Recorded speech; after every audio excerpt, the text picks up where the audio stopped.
You can now request guests to join. I always forget how to do this. We've got a few minutes. We've got 5 minutes.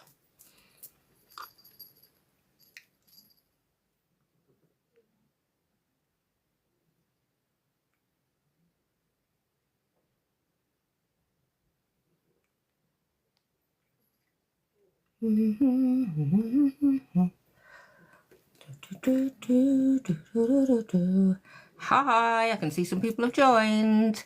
Hello. We're just about to start in about 5 minutes. So, hope everybody's okay. And I can't even read it. It's so small on my phone. Forgive me for putting my little granny glasses on. 1980s look. Okay, I can see Adele. Hi, Adele. I can see quite a few people joining now. Hey, everybody. We're waiting for our guest to arrive. At some point, our guest will join. We've got a special guest joining today. We're going to have an amazing author interview, actually, with a best-selling fantasy author. So it's the amazing Mark Wells. If any of you saw the posts on Insta, Facebook, TikTok, just promoting that we've actually got our a guest joining at 9 o'clock. Let me have a look at some of these little notes here, down here. And let me have a look. I'm looking out for our guest. Hold on. Let's see. Invite another guest. Let me see if I can invite our guest in. One moment. I can see a few people in here. Hello, everybody. It's difficult to see the numbers, people. We haven't started yet. We're about to start soon. Got a few minutes. Get yourself settled. Get ourselves organised. Still try. Oh, hi, Sue. Susie G, shall I say? Okay, now it's so funny because when you see people join and then you're like, you can't see like the numbers unless you click at the top of the screen. So hold on.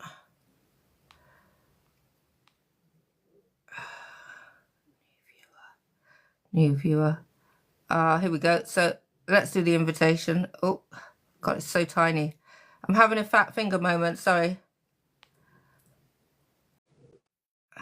Oh, I had a fat finger moment. Then I was like pressing invite. Hey, hello to everybody that's here, viewers. And we are welcoming a special guest. And I'll wait until I can actually see. Where are we? Hold on. Here we are. So, welcome to our special guest. It's the amazing, wonderful Mark Wells. Hi, Lisa. Hello, Mark. How are you? Oh, let me turn my volume up. That's better. Can you hear me? I can hear you fine. Can you hear me? Yeah, I can. It was me. It was a not turning my volume up moment. So thank you so much for joining. That's great. I'm so glad the technology is working because it can be a bit hairy on these, can't it? Yeah, that's the main thing, isn't it? So I'm just going to do a little bit of an intro for you. So thank you. Hello, everybody that's here. If I don't call you out by name, please forgive me. I would need my little, I say granny glasses, right, to see the tiny writing there. But if I leave them on too long, it's a bit blurry. They're just reading glasses. Anyway, let's get to the point. So we have the amazing best-selling author, Mark Wells. He's a fantasy author. And much like myself, I'm also a fantasy author, indie author. And he has written an amazing best-selling series called Cambridge Gothic. So I was really excited to invite Mark to my live interview, which I'm doing one every week with different genres. And I really was so looking forward to this, Mark, just to hear your journey. So thank you for joining. That's great. I was so pleased when he reached out to me. I thought it would be great to sort of come on and have a chat. I don't do these very often, so you'll have to forgive me if I mess up. Forgiveness not needed. we're just having a letting it flow, a natural chat. And here's the thing, I'm very honoured then if you don't do these very often. So thank you so much. You're welcome. So, I mean, I was really excited as well because it's really nice to hear other indie authors, their journey. We're all going through sort of similar things. And one of the things I noticed on your TikTok page, which I think is awesome, is I can't stop watching your videos because your videos going around Cambridge, like, wow. It's educational, but it's also really quite inspiring. I've never thought around the university, and to think that that's where the scene, sort of your series is really quite it's quite enthralling actually. So I really like that. So I guess one of the first questions I really was keen to ask you is, how did you get into writing? Yeah, it's a good question. I mean, I was at school, I was like short, fat, and clever, and not a particularly popular combination. And my sort of refuge, really, from the other children was to sort of get into books. So I've always been an avid reader. And my mum, who was a school teacher, she took me and my two sisters to the local library on a Wednesday afternoon, and we were allowed to take out 2 books a week. And the first sort of books that I sort of got into, because my older sister was 2 years older than me, she had read all the sort of Mallory Towers, Enid Blyton stuff. So I sort of got into Enid Blyton, read the sort of the Famous Five, the Secret Seven, pretty much everything that I could find on Enid Blyton. And then having run out of her stuff, I discovered this book which had this really weird cover, and it was The Lion, the Witch, and the Wardrobe. And I just loved it.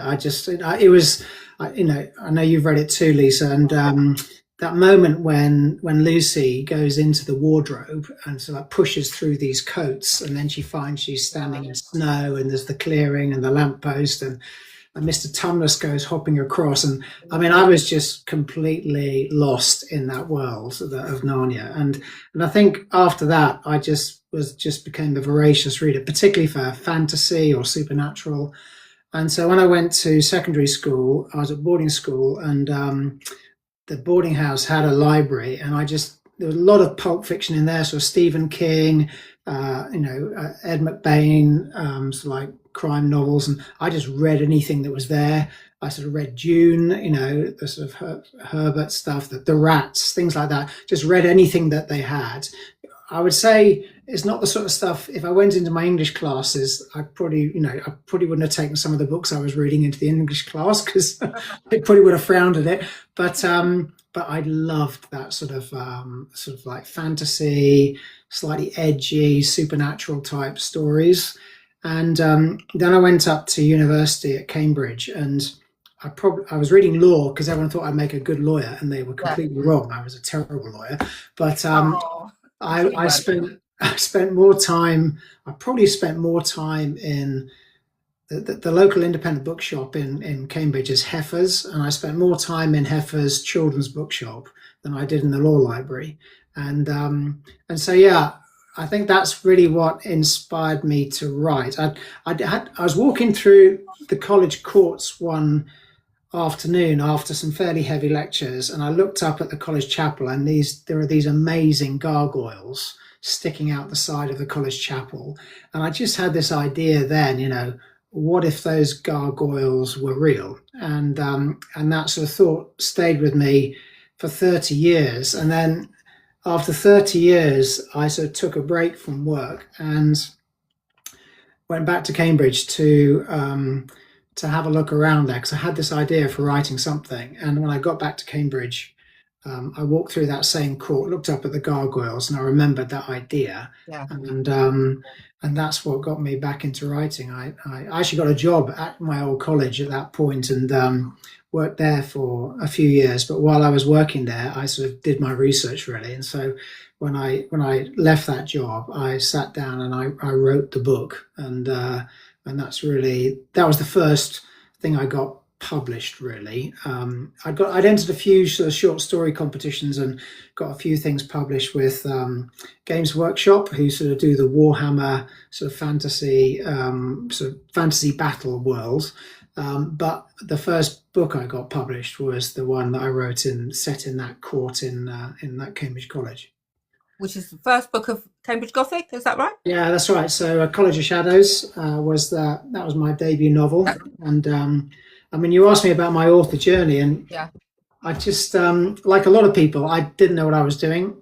I had this idea for a story. I wrote a manuscript, read it through a few times, realized that I thought it was okay, but I thought I better get someone professional to look at it. And I got a lady called Philippa Donovan, who has a company called Smart Quill, and she was offering some editorial services.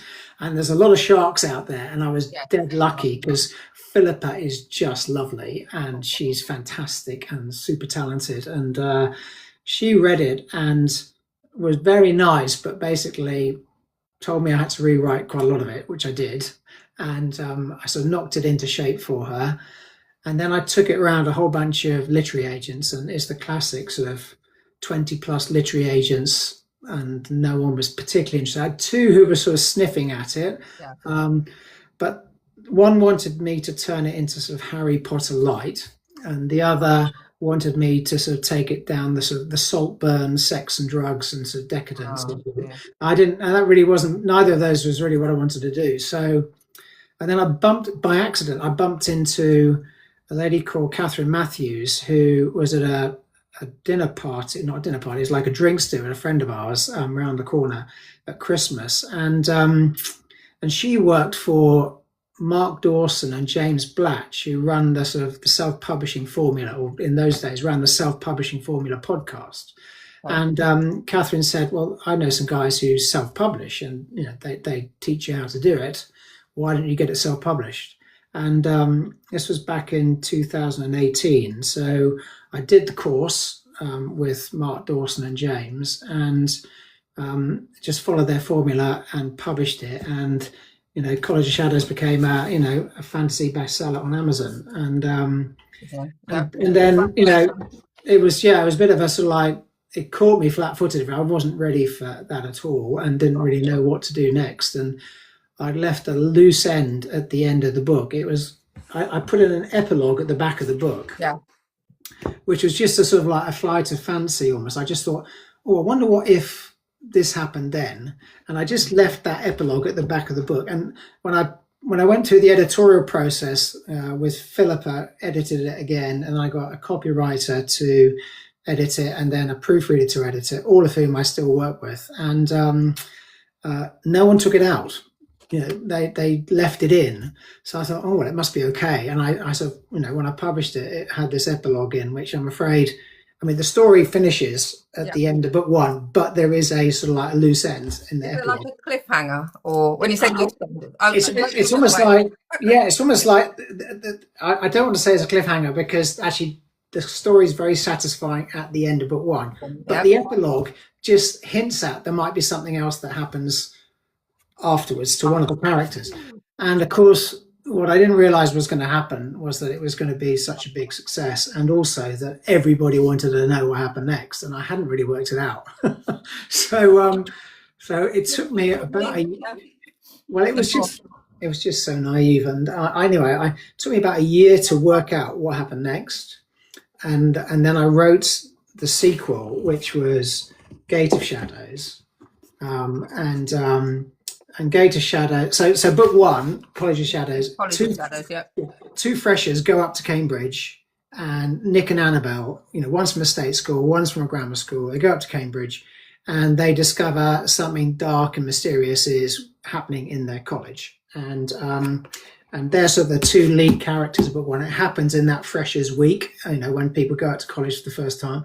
Book two picks up the story really after Christmas or at Christmas. And it follows up on that loose end at Christmas. And the lead sort of point of view in that one is a third year chap called Giles, who Nick and Annabelle meet in the first book. And Giles has this sort of like reckless curiosity about something that happened in book one, and it gets him into all sorts of trouble in book two, and that's the Gate of Shadows. And I thought that was going to be it. It was just going to be a 2-book series. But I couldn't quite finish the story arc. in that book. So I launched that. It did really well, and of course, everybody wanted to know what happened in book three, as did I. And book three is sort of like is the sort of the final book in the trilogy of that first Legacy of year. Shadows, yeah. Yeah, Legacy of Shadows, and Legacy of Shadows happens in the summer term. So you've got each of the terms of the year, and the key sort of like sort of driver of the action there is their professor, Professor Ravi Gupta, who again appears in both earlier books. But Giles goes missing, and so book three is about Ravi working out what's happened to Giles, and it's basically a rescue mission. Book three, which sort of culminates in like a climax really at the May ball at the end of the year. So the trilogy, you know, the sort of like the sort of the box set, you know, is basically so first term, second term, third term of these four characters, and that completes the story arc of year one. And so yeah, having learned that painful lesson, I've sort of taken a pause. I wrote another book in between, which is, funny enough, is a children's book. I was approached by someone. It's called Riddle of the White Sphinx, and did a limited print run of that. It was someone approached me, and there was a book in the 1970s called Masquerade, which was a real life treasure hunt. It was written by a chap called Kit Williams, and he basically he was a sculptor and an artist and a bit of a sort of like alternative sort of guy, and he sculpted this golden hare, you know, genuine made of gold hair, and he hid it somewhere in England, and he wrote a treasure hunt book about how to find this golden hare. And for about 18 months there were people running all over the UK, digging up farmers' fields and so forth, convinced they knew where this thing was. And eventually someone found the golden hare, and this book, I remember it when I was, you know, where it was in a farmer's field, and near some standing stones, and the way the stones lined up, you could find where this golden hare had been buried. And anyway, that was quite sort of fun. So someone approached me and said, "Do you think we could do a similar thing today?" You know, and I said possibly. So the book was almost like a test book to see if we could do a sort of treasure hunt. And we commissioned a golden keyhole, and we hid it somewhere in Cambridge. And it's a children's book, which we had illustrated by this fabulous illustrator. And I wrote the storyline. And basically, two children go into a museum and hear a voice from these strange entities called the Hidden. And to solve the mystery and to defeat the Keeper of Secrets, they basically have to go to 7 museums in Cambridge and solve clues and decipher codes. And if they get it all right and collect various tokens as they go around, they can actually find the golden keyhole at the centre of Cambridge, and they get a certificate from the author. So so that was sort of like an interlude for me. And how long are what's the word count of your stories? So they're about they range between 80 to 100,000 words. So they're the longest book's perhaps the first one, but I think my writing style got a bit better with books 2 and 3. So I probably books 2 and 3 are a little bit pacier than book 1, and I think the sort of feedback I have from people is that I think my writing style is, I tend to start your classic hero's journey. The beginning of the book is everything's normal. I say normal for Cambridge because they're all set in Cambridge University. So if you want to find out what it's like to study at Cambridge, you should read the 3 books because it covers basically the life of a student in the first year of university. But so it starts off sort of normal, but then something triggers the action in the first chapter, and then after that the pace just gets builds and builds and builds. And so it's a bit of a, people say it's a slow burn start, but then a fast-paced book in the end. And I write it, there are 4 main characters, well, maybe a 5th main character, but I won't say that because it gives the game away. But there's 4 main characters, and there's Nick and Annabelle, the 2 freshers. There's Giles, who's the 3rd year, who's a bit of a maverick sort of genius. And then there's Professor Ravi Gupta, who's this tortured soul who's like looking after them. And each one I write from 4 point of views in each of the books, but each one has a major lead, if you see what I mean, during the action. Yeah. So Nick and Annabelle book 1, Giles book 2, and Ravi book 3. Yeah. So And do yeah. you, whilst you write different point of views, do you have, like, for example, the first book, have you got like a key sort of protagonist out of the two? It's Nick and Annabelle. Who's the main one out I'd of them? say that they're pretty. I'd say it's probably Nick. So Nick, in the sense that he meets Annabelle, and he's Nick's from a working class background, and he feels a bit like an imposter coming to Cambridge, like a lot of people do when we come to Cambridge. Whatever your background, Yeah. when you've been at school and you've been like considered pretty bright at school, and then you come up to Cambridge and everybody is like brighter than you are. Yeah, exactly. It's a bit sort of intimidating. So Nick has that sort of like imposter syndrome, and he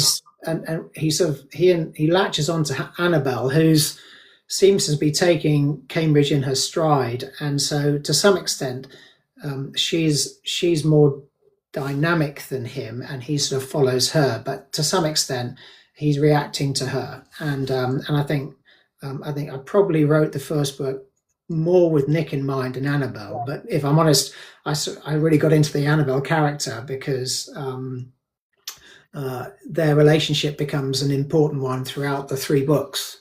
And I think to understand Nick, you've got to see Nick through Annabelle's eyes, and vice versa. So actually, they both help. They help each other's character development such a lot. Yeah, that is lovely. And I've got that too in mine. Like, I've got Jack and Ariana in my book 1. You know, when I did do a little bit of research, and I read your kind of bio on your website, and I thought to myself, oh gosh, just like me, I love Chronicles of Narnia. Yeah, and The Hobbit and all of that good stuff. You know, C.S. Lewis, just the inspiration, and Tolkien and that.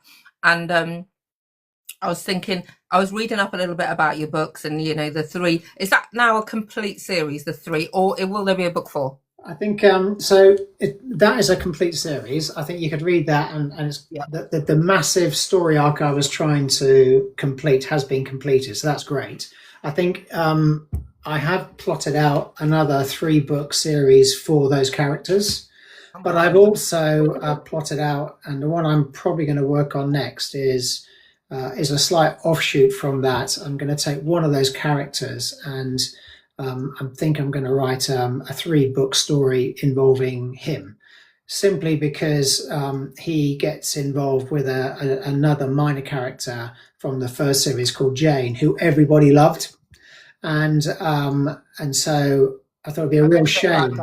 Yeah, it's one of those things that, how it happens sometimes. Sometimes your minor characters become really interesting, and you can't distract the main storyline for them, but you want to do something with them. So Giles and Jane, I've got a nice story, I think, for Giles and Jane, which I think it might be a trilogy, it might be 2 books, but I'd love to see what happens to Giles and Jane. So yeah, I think if I'm honest, that's the one I'm most interested in writing next. And currently, actually, I'm after doing the children's book, I decided that there's quite a few minor characters in the first series, the Cambridge Gothic series, that I'd like to learn a bit more about. And I find the best way of learning about your characters is to write a short story involving one of them. So, and then you want to expand from there. Yeah, so I've written some short stories, which are sort of quite paranormal, supernatural stories involving some of the minor characters. So one involves one of the porters, Bert, who I really like. One involves the librarian, Mr. Weston, who I really like. One involves 2 friends of Giles, Ying and Trevor, who's great. So yeah, I've taken some of the minor characters and to find out more about them, I've written short stories. And that's what I'm going to ask you next. So yeah, so actually the work in progress I'm doing at the moment, I'm writing a story set in the university library involving a girlfriend of one of the major characters, and that's something I'm sort of hope to finish in the next couple of weeks. And what I do is, with the short stories, I don't go through the full publishing process. I basically get them knocked into some sort of shape, and then I put them in a collection of short stories, and you can download it for free from my website. Yes, I saw that there Yeah, actually. So that's really good. And are you getting a lot of downloads from the readers? Readers like yeah, short I do. stories as So a well. lot of people like download those, and then that's been really great because on things like Book Talk, people love freebies. So Yeah, quite a lot of my new sort of followers have come through things like Book Talk, and they've just downloaded the short stories and really like those yeah, the sort of tone of voice and the sort of the setting of Cambridge, and yeah. then they bought the books, which has been great. Oh, that's a good idea, and that's lovely as well. And it keeps you in the flow of, continuously writing. I mean, obviously you're going to write all the time, but getting stuff out there, the shorter stories, that's really good. Can I ask you who your favourite character is out of your books?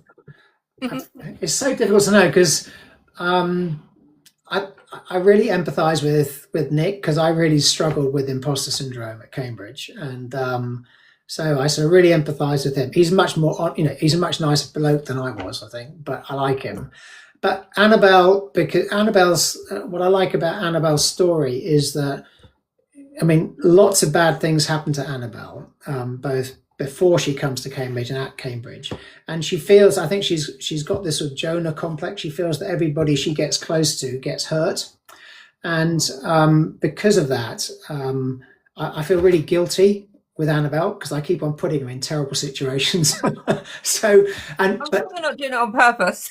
but I love her because she's just so plucky. She just keeps going, no matter how bad it gets, she keeps going. So I quite like her. Giles, who I love writing Giles because Yeah. he's everything I wanted to be in the sense that he's much cleverer than I was. He's much braver than I was, and he's also, I mean, just incredibly talented in all sorts of ways. But he's also completely batshit bonkers. So he does things I would never do, I would never dare do, and so I quite like him. And then there's Ravi, the professor, and I love Ravi because he's like a lot of people at Cambridge. He's come from a completely different culture. It's a very international university.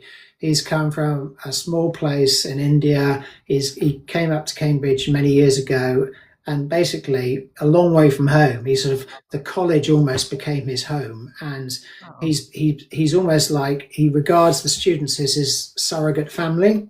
So I really like his perspective too. So all four of those my main characters I've in each book because basically each book follows one of them.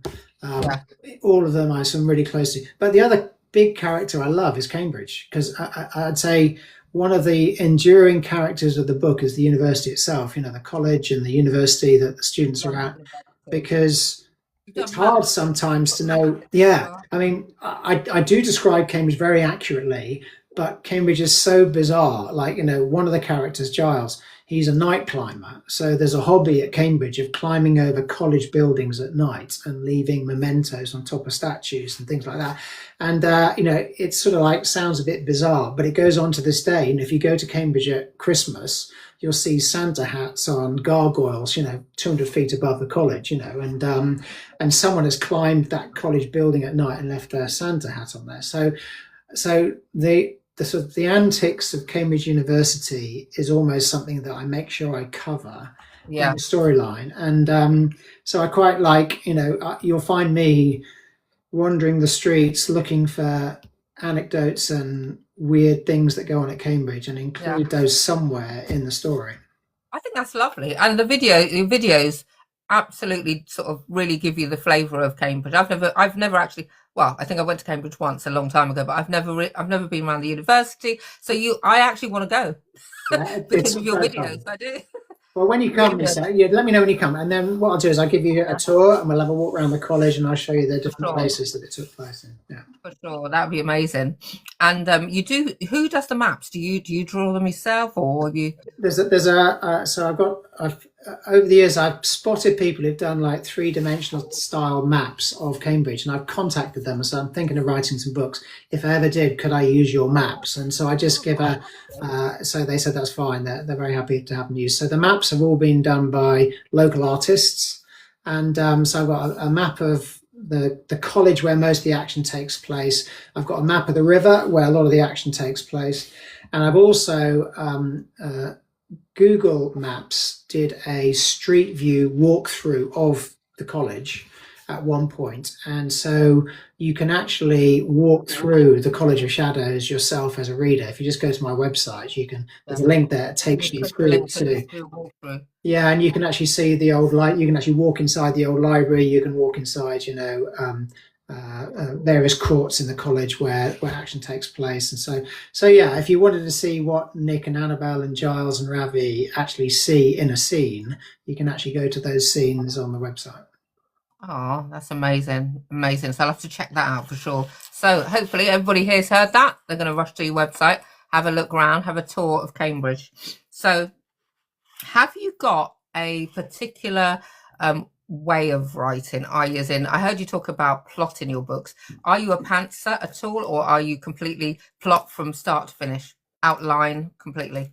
I've got I'd love to say I'm a sort of a planner. I can't plan in too much detail. I've got a whiteboard, and basically what I do with the whiteboard is I have the key beats of the story across the top, and then I basically write my sort of macro storyline. And then with individual characters, for example, if I've got multiple points of view, I make sure they are regularly, you get their perspective regularly through the story. Then when it comes to an individual chapter, there's a writer I really like called Susie Quinn, and she wrote a really good course, How to Write a Bestseller, which I went on, and it's online actually. You can download it, and she's got a number of things. She says you must do this in every chapter. You must achieve some sort of momentum. Something must happen in the chapter that moves the story on. There must be a change of emotion for the protagonist. From the beginning, how they're feeling at the beginning must change by the end. So various things there. So for each chapter, I do a little bit of work before I start writing the chapter to make sure I've got those things covered. But I'm not a real planner in the sense I don't plot everything. I find that as I'm writing, the characters sometimes go a bit off script. Yeah, they do. They come alive. Yeah, they do. And so you find that sometimes a chapter ends in a different place to where you thought it would end. But if it felt really good and you read it again and you think this is great, yeah, you just go with it. Yeah. I go with it. I've tried in the past. I thought, oh no, I must get back to the plot, and actually, it's become horrible. So I think what I've learned is that I'm sort of a plotter in theory, but in practice, I'm a bit of a pantser. Yeah, and I hear that because even with my journey, I always start as a pantser. I don't plot at first. I start pantser. I have the idea in my head, and then I start writing whatever comes to mind, and then as I get into it, maybe a few chapters in, I do then start to keep track of characters, doing an outline document with a loose plot that changes as I go along, pantsering my way through. So yeah, it's funny, a lot of writers I think are more a little bit of a mixture. Yeah, that way. Yeah, I've never plotted start to finish, never. Yeah, I think one of the things I do is obviously I listen to people or read from authors about how they approach their work, and I'm in awe of anyone who can do one or the other. Because I'm not a great plotter and I'm not a great pantser, but I sort of do a bit of both. So if you listen to like Stephen King, how he does it, because he's a pure pantser, I mean, it's amazing. I don't know how he does it, and I love his books. And then there's others who are really structured plotters, and those books are brilliant too. So, like I said, I think it just comes down to your personality, doesn't it? It's what you feel comfortable with. But do you ever find, because I found this, the first book, pantser, then start outlining. The second book, I pantsered more than I did outline. And I really didn't do a proper outline. I just more the characters. It was almost like pantsering right through. Do you find that you're not consistent with it with each book? It can vary a little bit. Yeah, I think I definitely I suffered from imposter syndrome with the writing actually a bit, and I was very nervous about writing book 2, and I was even more nervous writing about book 3. So I think I probably became more anxious the further I went, for 2 reasons. When you write your first book, it's a bit of a sort of like, you just need to get it out, don't you? You've got this idea and you just want to get it out. And that was very much, I got it out and then I got it knocked into shape later on. I think because I'd started to realize there was probably going to be a 3-book, or certainly at least a 2-book, but then a 3-book story arc. I was making sure I was putting those strands together over the next two books. That's so difficult. And it is so, you've got to be so careful, haven't you? And don't underestimate people, the authors that write series. Honestly, I hear you totally, Mark, because I was like, oh my God, I've bitten off more than I can chew. I've now got to join up. I've now got to join up the whole story. But I had 4 points of view. I had some really, really interesting relationships that I had to how am I going to get these together? And obviously, not everything's fully tied up. Nothing ever is. But I think I managed to do it in the end. And so I probably, with hindsight, I wrote, it was too complex a storyline to run over 3 books, and that I managed to get away with it and people still loving it at the end was a relief. So I think, like I said, the next one is probably going to be, it's probably going to be 2 points of view, and it's going to be just 2, not 4. And when I do it, I'm probably going to make sure I've written a good story arc that actually and if it's 2 books, if it's 3 books, doesn't matter. At least I know what the story arc is before I start writing the first one. And then I'm probably not going to publish the first one until I've started writing book 2. So I'm not going to be in the situation where I'm behind the curve. I've got people desperate to hear what happens next, and I haven't done it yet. So you haven't done it yet. Yeah. Did you have a gap? So you said book 1 you published in 2018. Yeah. When did you publish book 2? So book 1 was 2019. So I started writing in 2018. I published it in 2019. Book 2 was 2021. Book 3 was 2023. And then got the children's book out. Been doing these short stories, and then planning what I was going to do. Like I said, I plotted out another 3-book series, a bit like the first one. But I think my instinct is to do something that I really want to do, which is this offshoot with these other 2, these 2 characters, and just see where that goes. And I'm thinking of doing that one in the first person, just because I think it'd be. I think I quite like the voices of both characters, and I'd quite like to see I think you've got 2 characters. You can get to some extent the things that one person doesn't see, the other person does. So I think I might do it that way. Anyway, that's my idea at the moment, and I'll see how it goes. And do you thinking about this now? Do you write full time? Not really. I've got quite a lot of other commitments in my life, and so I fit it in. Yeah, so I try and do a bit every day. Yeah. The best time for me to write is the morning. But because of my other commitments, I can't always write every day because other things come into those mornings. But that's the best time. I find I've never been a night owl. I've always been an early morning person. So if I can get something written before lunchtime, that's normally good enough for me. And when I was writing the other books, I did my best writing in the mornings. I'm that style of writer. If I can get something done by lunchtime, I do other stuff in the afternoon. Yeah. Oh, that's good. And hope I'm not keeping you up then. I've put a 9 o'clock. No. This is great. Loving it. It's great. Oh, brilliant. And so how long does it take you to write your 90 to sort of 100,000 word book? I think it takes between 6 to 9 months, pretty much. And that's actually quite quick, yeah. Well, I've got lots of author friends I've sort of got to know over the years, and I'm just in awe of other people who can, I've got a friend, Cara Clare, and she's a super quick writer. She says she's scaling back this year. She's only going to write 3 books this year. So it gives you an idea of how quick she is.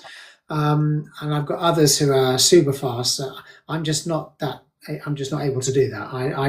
I know when I'm sort of going, I can feel my energy level going down. And you've got to go with your own flow, haven't you? Yeah. I mean, for me, my books took 10 months for the first one, 11 months. Around 10, 11 months for the second one, but that's with a full-time job and a commute and everything. So I'm mostly writing the weekends, a little bit in the evenings, but not too much, because you're just tired in the evenings. If I write a paragraph, that's a win for me. Yeah. In the week, during the week, and then weekends, Saturday morning is my sacred writing time. Saturday morning. Yeah. And I think everybody, like I said, everyone's got their own pattern, hasn't they? And what I found is that when I've had more time, because there have been periods when I've had more time, and I thought, great, I'm going to really crack on. I don't write that much more, because like I said, when I'm in the zone, that zone is probably 2 to 3 hours is my zone, and then even though I've got more time, actually I don't really get much more done. So I'm and then I start to fiddle. I fiddle Yeah. with so. Yeah, I know what you mean. It's I know. best to just get it out, Yeah, do right it. in the moment, get it out, and then after you've given yourself a few weeks off afterwards, then go back and look at it again. Yeah. And then, do you know what? Are you all, if I say this, I say, if I'm not writing, I'm thinking about writing. Yeah, Oh, I'm the honestly. same. Like I said, I walk around Cambridge and I'm looking around all the time. If I see something, in fact, I've got it here. I've got a notebook which yeah, I picked this book up the other day in a bookshop. It's a notebook. Oh, yeah, And you need one of those. Yeah. yeah, and it says, careful, or you'll end up in my next novel. Which is sort of how I when I go to coffee shops and if I need a break, I'll go to a coffee shop and sit in a coffee shop. I do find quite a lot of my characters in coffee shops. Awesome. That's almost like the dangerous thing. If you go in there and you see me with my pen and paper out, I'm I'm going to probably be in that book. Yeah. I love that. I absolutely love that. And do you exhibit? Do you go to events across the UK anywhere? Do you go and do, book fairs? I love book fairs. yeah, I do. When I so I if I'm fortunate enough to be invited, I always say yes, which is lovely. I went to one. I don't really mind what the format is. I went to one last year in Crawley, which was really lovely. They've got a really lovely literary festival. It lasts a month, and it's like evenings because most people are working. So I had an evening slot. So I did a fancy evening slot with another fancy author, and Rosie Talbot and I did a sort of a fancy panel. That was lovely. Really enjoyed that. Then I did one of my own up in Knaresborough Literary Festival last year, which was again fabulous. Really enjoyed that. And then when I did the children's book, this was funded by the Arts Council, and part of the funding was that I did outreach stuff because it was about encouraging kids to go to museums. And so they gave me a bit of money to do some outreach stuff. But in the end, I enjoyed the outreach stuff so much. I actually did 51 school visits. Wow. Yeah, so that was pretty much a year of visiting Oh, schools. And that is a year of and I schools, yeah. said, yeah, that was great fun. I sort of ran workshops in schools, and we did writing classes, and we sort of did like deciphering. I taught them techniques for sort of code breaking and looking at maps and reading Wow. the text carefully and that sort of stuff. And then we got some of we had these amazing illustrations that Jenny did, which sort of these sorts of illustrations, and Oh, in wow. these illustrations there are a whole bunch of clues about where the object is in that museum you have to find, and you can see the sort of we actually commissioned a letter cutter who works in a stonemason around the corner from me to actually give us a fantasy script, a fantasy alphabet. Oh, And I got someone I knew in the Cambridge University Press to do that as a font, and actually on my Apple Macintosh I've actually got that font loaded as one of the fonts. So while you might have, Times New Roman or whatever, you've also got right. you've got You've the got Hidden it in there as, Tales. as an Yeah. actual font. So I That's can actually brilliant. type in that script. I can type messages and things in code. So when I do the school visits, they're a lot of fun, and yeah, I quite enjoy those. Oh, I love it. I love all these different things, initiatives and stuff like that because, I feel like reading, people should read more. Often I'll ask people, oh, do you read? People I meet wherever I'm going in my day-to-day life, do you like reading? You strike up a conversation, right? No, it's not always a sales pitch.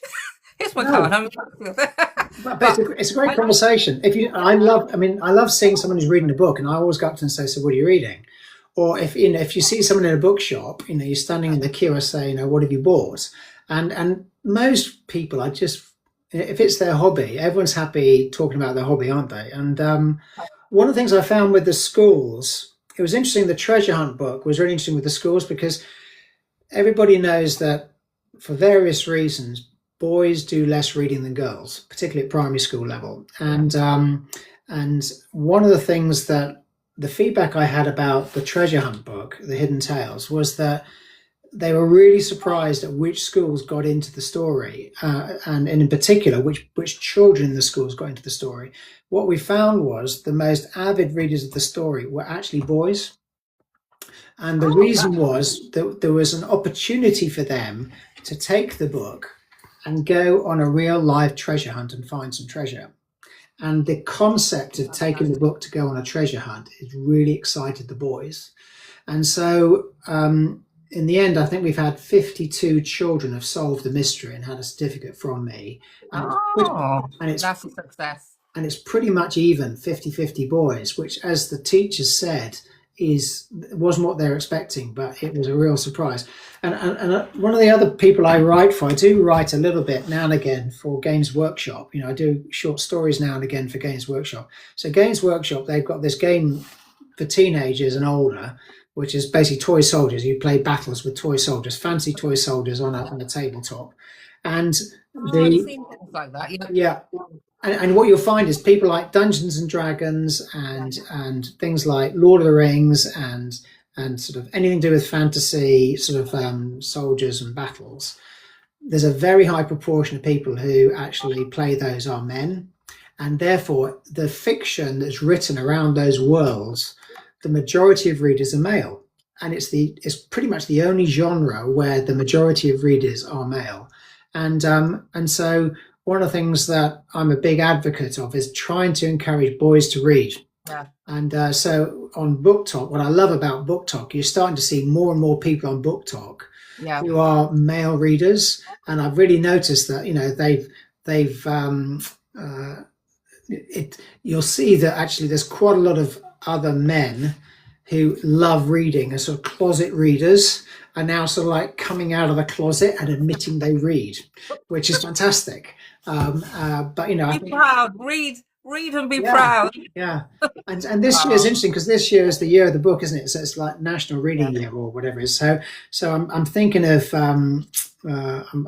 seeing if I can get something going this year to sort of encourage again boys in schools to read. There's a school that's approached me to sort of do a talk at their school, and it's a school which has got boys and girls there, but it used to be a boys' school, and so the majority of pupils at the school are still boys. So I'm hoping to get along there and again just do a big thing on read what you love. Doesn't need to be, it doesn't need to be English literature. It can be just read what you love. It can be comics, manga, whatever. But just read something you love, and you'll find that actually the more you read, the more you get out of it. Yeah, and it's so valuable reading, just reading anything. I mean, and my story is similar to yours in terms of when I was primary school age, just reading everything like Agatha Christie. I probably read every Agatha Christie book, even the classics, Jane Austen, I love Charles Dickens, all of that stuff. And then also Stephen King, and then thrillers, spy books, all sorts, everything. From family drama to just whatever I could get hold of. And I think that's what you're advocating really when you go to the schools. It's just read. It's so nourishing for the mind and get the imagination going. Yeah, and I think one of the things that I was chatting to Cara Clare, and she writes romantasy, and it's spicy romantasy, and not my thing, but hey.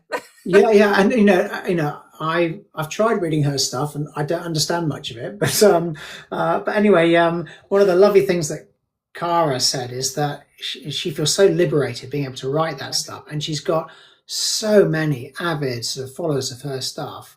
And the great thing I think about Book Talk in particular is that you can find your tribe. You can find the people who like the particular genre you like, or are reading a genre you've never heard of, and you read it and you think, oh, I really like this stuff. I recently read sort of Dungeon Crawler Carl, which is not a book I thought I was going to read, but I read it and I loved it. And then I read something else that someone had recommended, which again, well, at least you got time to read. Well, yeah, but although I've got a tip for you. One of the things that I've discovered is that I've run out of bookshelf space. So I got a Kindle, which is great. So that's good. But then I've sort of discovered audiobooks, and I've really got into audiobooks. So I reckon I listen to 25 books a year on audio. And the great thing about audio is that if I'm cycling or walking somewhere, Yeah, you not can on the listen. roads, but if I'm on paths and that sort of, I will listen to an audiobook. So I get that done. If I go to the gym, I listen to an audiobook. Yeah. If Karen, my wife, wants me to do the ironing or the washing up, whatever, in fact, I look for excuses to do chores because then I can listen to my audiobook. And so actually, I found that, I've always got something I'm listening to in addition to anything I'm reading at bedtime. Yeah. And for me, I get the audiobook. So many people love audiobooks, but for me, I prefer to have either a physical book or on my Kindle. I just love the art of reading, shall we say. I like that, and I can't beat it. But when I listen to, like, when I write my own book, I'll go back. When I'm editing, I'll go back and, like on Word, you can press play. Yeah, I will play and listen, because then you I know. pick up little errors easily. I know. But It's funny yeah, but I because prefer. when I first did I did all three of my books are audiobooks, and first time I did it, I got a great narrator. He was in Poldark. He has a lovely voice, but he was doing it on his own. It was during COVID, and he was doing it on his own in his production studio. And he recorded the book for me, and I put it out there, and I got a bit of feedback about the production quality.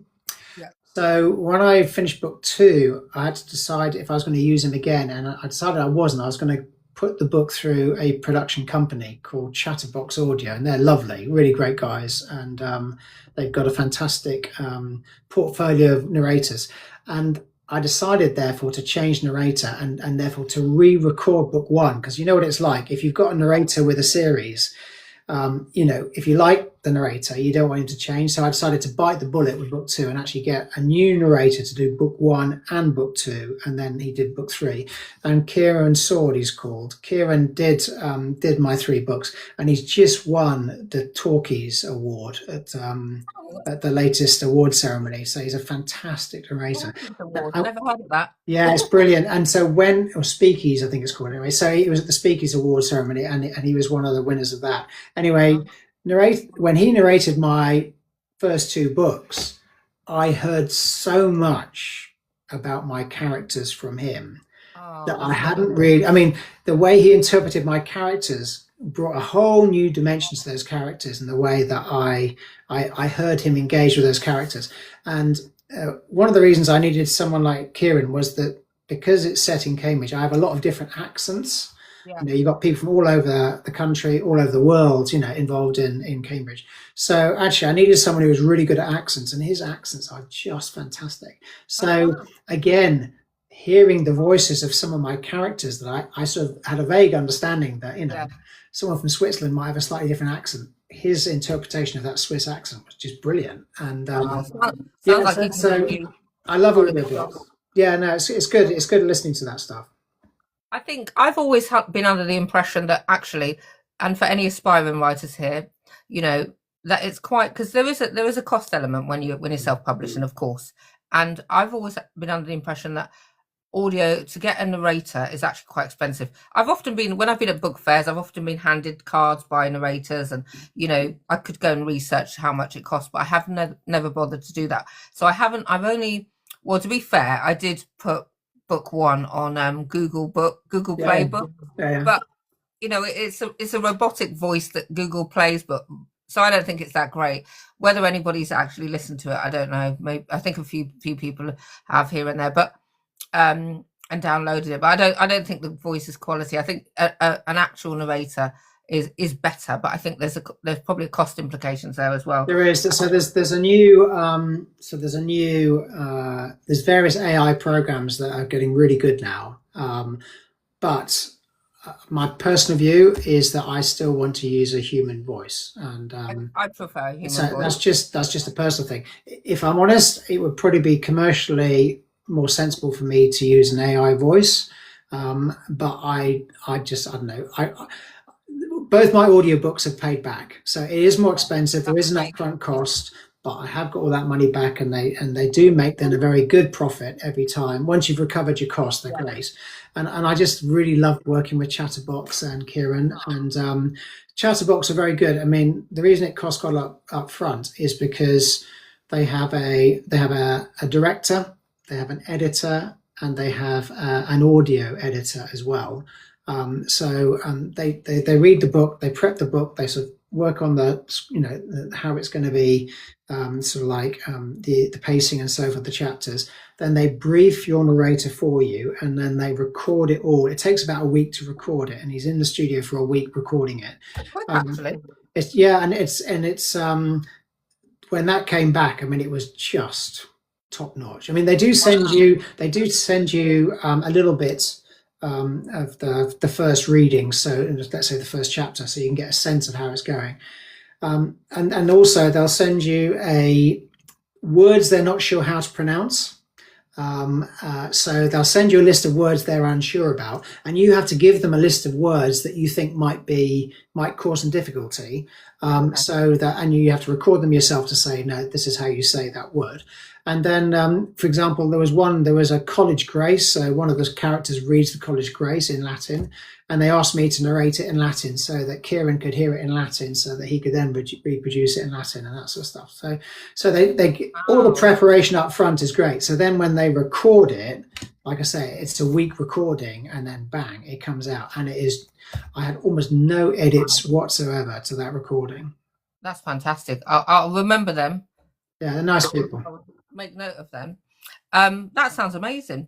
Now, one thing I was going to ask as well, when you wrote your first book, did you have that, how can I say it? Did you have that whole, wow, did I actually write that? That's actually really, not in an egotistical way, but in a sense of, wow, I actually wrote that. I wrote that book. That's great. And then when you come to write book 2, you're like, oh my God, how am I I'm competing with my own writing now. Is it going to be as good as the first book? Yeah. Did you have that sense of, Yeah, very much. I think that first book, I think at the end of the first book, I was completely confused as to whether it was any good. And the fact, it's the usual thing, you send it off to literary agents, and the vast majority don't even respond. And those that did said, not for us. And like I said, the 2 that said they might be interested but wanted, basically a different type of book, that really knocked my confidence. So I was really not sure I wanted to publish at all. So I wouldn't say I felt fantastic about the book, because I got the impression no one really liked it. But then obviously they had the moment of sort of everything turned was when I actually published that book, self-published it, and it launched, and it just did really well. And and that was that double-edged sword of, wow, I can't quite believe this is happening. And secondly, oh my God, what do I do next? So you do get that sort of like, and as you can tell, I do suffer a bit from insecurity on the writing side. So yeah, I think the mental games you have to play to keep your motivation up is quite important. Absolutely. And it's actually a very big thing to actually put that. It's a very personal thing when you write a book, regardless of the fact that it's a fictional book and it's fantasy. It's your intellectual property, and it's your imagination. It's how you've strung your words together. It's the whole concept is your idea, and it's like, oh, wow, I'm actually going to put that out there into the world to read it. What they don't like it, so of course you're gonna, anyone's gonna be a little bit like, whoa, hang on a minute. Whether even if you are quite a secure person, you're still going to be a bit like, oh my God, let's see what's the first review going to be like, type of thing. Yeah, sure. Exactly. I'm very lucky, because one of the things that the course taught me was that it's quite important to let people know something's coming, and to have a few people ready for it when it first comes out. And what I did I did sort of send out some stuff. I sent out a little bit of the prologue and so forth before I published, to try and get some ARC readers. And the great thing is, once you start getting a few ARC readers, that they're not only really useful in terms of like reading through the final manuscript. So for me, the editing process, I go the whole hog. I have a development editor, I have a copy editor. Then after the copy editor, I send it to my ARC readers. And then when I get their feedback, I decide which bits of that I need to sort of like adopt. And then I have a final proofreader. So I basically go through 4 processes before I publish. And obviously, even then, something gets through, doesn't it? Always does. But generally speaking, it means that I'm pretty confident that everything I've written is as good as it can be given the time. And so yeah, I'm reasonably confident that the reaction I'm going to get is, do they like it? Not, has it been badly done? And so I don't really get any negative feedback about it being badly done. Any time I've had poor reviews, they just not like the story or whatever. So yeah, so the ARC readers have been great, and I've been lucky. I've got this group of ARC readers. I call them the Gothic Scholars. So the series is Cambridge Gothic, and I've got the Gothic Scholars who are my ARC readers, and there's 37 of them on my ARC reader. Yeah, it's quite a lot, and they all do different things. Because when I do it, I need the feedback in 2 weeks. So typically, I'll only get maybe a third of those will actually read it at any one time, in time for the feedback. So I let them know it's coming, and hopefully they're available. And I get about a third of them reading it, and I'm trying to get in that sort of group of ARC readers. I've got some people who are really, really good at the technical stuff, the grammar, the spelling, the typos, all that sort of stuff. I've got some people who are just brilliant at that. I've got some people who know Cambridge very well and will give me feedback if I've got some details wrong about how the university works, or lectures are not like that or whatever. Hopefully I've sorted that out before I've written it, but sometimes I get some stuff. So one guy wrote to me, there's a scene at the beginning of the first book, and he wrote back to me, he said, you talk about flagstones in that alleyway. He says they don't have flagstones, they're cobblestones. So okay, right, cobblestones. So so there's people who know Cambridge really well, and then but then I've got other people who now know the stories and the characters really well, and they'll pick me up on, hold on, Ravi doesn't wear a tweed jacket in that, that's hilarious. And so which is, as a writer, boy, that is really useful. So yeah, I've got my ARC readers, and yeah, if I get it back from them, there's normally stuff that my proofreader will have missed, or my copy editor will have missed, and sort of like me. But also they'll have picked me up on things that I've forgotten or have messed up, and that's very reassuring. It is, yeah. I think that's why I'll never write historical fiction. Sorry, God, that's not for me.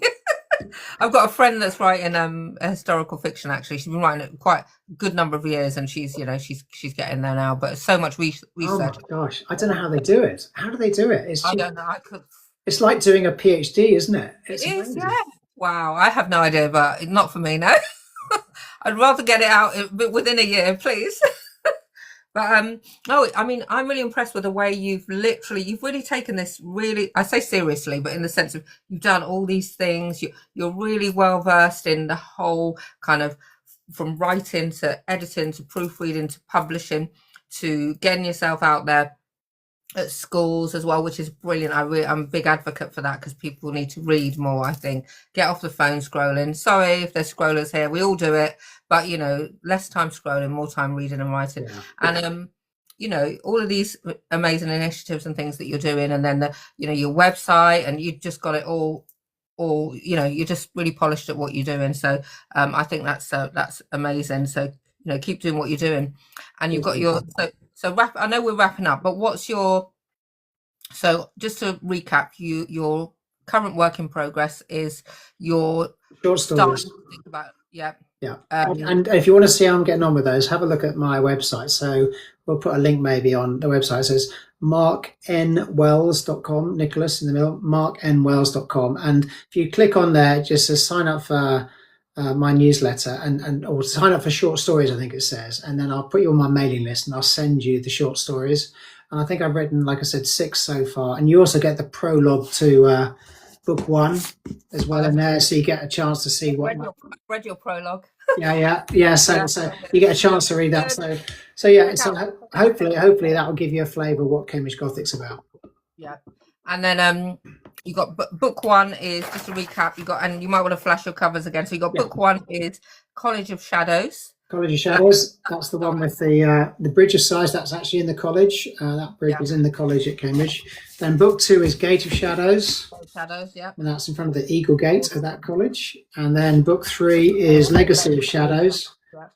And that's I love the covers, by the way. I love them. They're really nice. Yeah, they're all based. So they're all set basically, got a Cambridge backing. And then I've got a lovely cover designer called Spiffing Covers.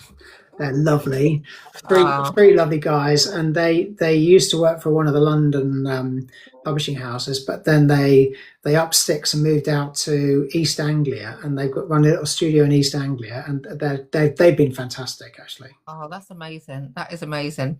And yes, honestly, Mark, it's been lovely. I could carry on talking. It's been lovely to hear about your author journey. And also, it's great to connect as well. And I can see that we've had some viewers in here. I did try and check for questions. I didn't see any pop through, but I see that we've had some viewers in here, which is great. They've listened to everything that you've had to share. And it's been interesting hearing about that whole from writing all the way through to your process and then to publishing and all the things that you've been doing. So I really appreciate you making the time to come on as well. Well, one of the things that I did a few posts to my sort of followers on the various social media, and I had one question through for you actually, which was from one of my followers, Pink Pop Pop from the Netherlands, and Pink Pop Pop asked, "What it was interesting that do you have Ghanaian influences on your books?" Oh, probably because I'm half Ghanaian. Yeah, So I would say, do I have Ghanaian influences in my book? No, actually, I right. don't have Ghanaian influences in the book. As in, like the story itself is set in the UK, Yeah, and so if I look at the first book, The Cocoon Within, I would say if you look at the story itself, there isn't anything related to Ghana in the book, but I'm half Ghanaian and half Finnish. So therefore, I would like to think that there is some influence in there yeah. because of my background. However, the story is set in England, and there are we've got the protagonist Ariana, Yeah. and she's got a couple of friends, but it's also supernatural in that Yeah. sense that there's other realms and other worlds. So yeah, there's places that are not earthly, put it that way. Well, unlike you, I love the idea of stepping into another world. Yeah. So I think most of my books involve stepping from our world into somewhere else. It's a bit like the Narnia experience we both had with Lucy going through the wardrobe. I love the idea that there is another realm you step into if you're prepared to, and then obviously you've got the challenges of dealing with what is in that realm. So yeah, I like you. I love drawing. I like the world building, but I also like setting it in the real world too. Yeah, so it starts in the real world, and then this whole and mine is with a mystical book that she finds in her grandfather's attic, but my influence is faith based. So not so much a country, but as a Christian, my Yeah, faith, my though I would probably say if you were a non-Christian reading the book, you would probably think you might not really connect that. I guess you could say a little bit like C.S. Lewis yeah. in that sense, but not completely not the same because there are battles in mine. There's some gory scenes in there and stuff like that. So it's not quite well Narnia in that sense. So I would probably say there are some things that if anybody knows anything biblical, you might go, oh, like in the second book, Yeah. there's a scene where she puts this lifeblood sword. She has a dream and she's told to put the lifeblood sword. When she gets to the Sea of Decay, put the lifeblood sword in the sea, and then the sea parts. So Yeah, yeah, yeah, yeah. that's the second book. And then the first book has some I guess allegories there that you could pick up, and there's little mysterious things that some people may or may not figure out when they read it, if that makes sense. So it's kind of a bit like that. Well, But I there's think, well, I find that when I do these literary festivals, people point out things in the stories that were probably subconsciously, affecting how I wrote something, and they've spotted it. And so when they raise something, they say, well, was this influenced by so and so? And I think, you know what, it might have been because I have read that book and I remember that scene, and maybe it did have something to do with how I wrote that scene myself. So, like you say, sometimes it's conscious and sometimes it's unconscious. yes, and also I like that you said that because there's things that I didn't even connect the dots with till after. I'm like, oh my god, I realized this, and this. And do you know what the weirdest thing is? Sorry, I will stop talking in a bit. The weirdest thing is I had written the first book, and in the first book, there's a character, a lion, but with wings. This lion has wings, right? And there's a bit of shapeshifter stuff going on, but this lion has wings. And I went on a holiday to Venice, Well, first of all, I watched a program, a documentary on Venice. It just happened to come on the TV after I'd written the book, and I did not know that the national symbol of Venice was the winged lion. And I Oh, thought, this is all a bit connected. And I had a holiday to go there, so I watched the whole documentary about it. I was like, wow! And then I went there, and obviously I had to go and see the what's it called again? I can't even remember, the St. Mark's square. Square, that's it, with the whole statue and everything. So I had to take a picture of that, and I sketched it. Had to sketch it for my book because I was like, hang on a minute, this line is on the book as well, on the Bible. It's like an ancient Bible, and it's such an ancient statue. So I kind of sketched it with Ariana with her sword and shield and stuff like that. So yeah, it was all connected, Mark. Oh, wow. That's great. I love that sort of stuff.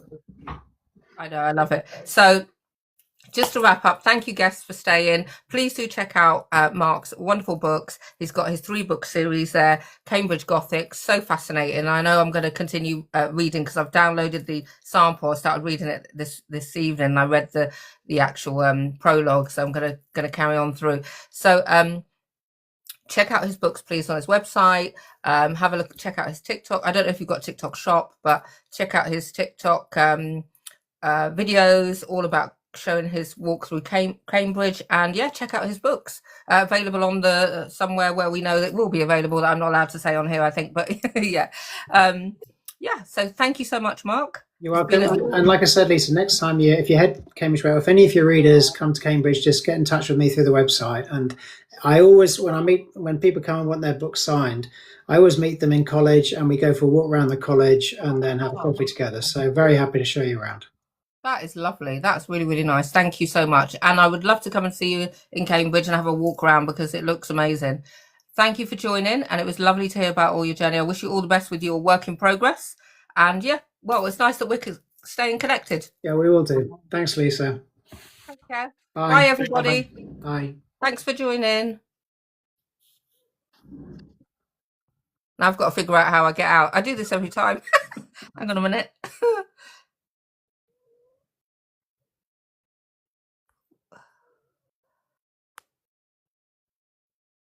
There's hold on. You might figure it out before me. I always do this every time. I'm like, where's the end of the show? I'll send you highlights, by the way. That's lovely. Cheers, Lisa. Yeah. Found it.